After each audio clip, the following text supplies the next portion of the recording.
I would say, rather decent results in the last year.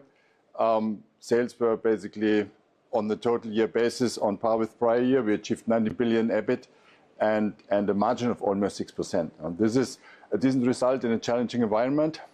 But then what really counts is we took some really strategic decisions, not only in the last quarter, but in the whole last year. Look, if you look at our software joint venture with Rivian, that puts us in a much stronger position in terms of software competence, on software costs, and also on customer features.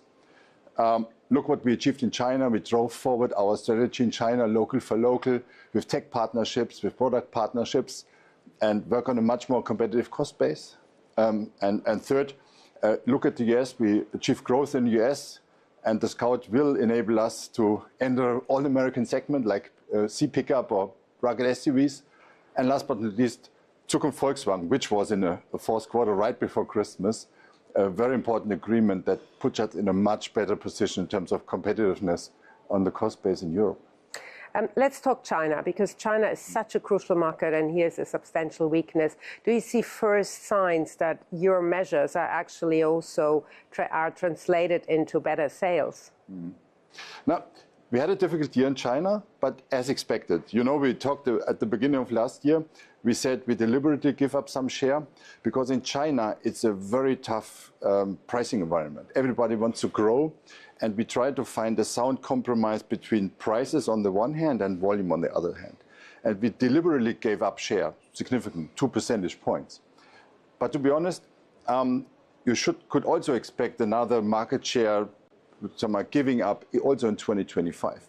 We set up a lot of measures, as I talked about it, product partnerships, Xiaopeng and Volkswagen. These cars will start 2026 between Audi and SAIC. And we show some of these great cars on the auto show, and also our tech partnerships. We worked on the cost base. We bring LFP batteries, ADAS together with Horizon Robotics, in-car infotainment. But these measures will kick in the course of 2026, not 2025. So as a protection, second, third quarter 2026, we want to re-engage in the market.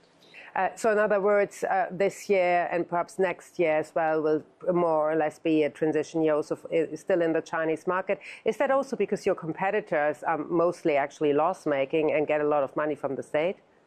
Now, it's a good point. We try to find a compromise. We are not loss-making, and we don't want to be loss-making, and we are not expecting to be loss-making.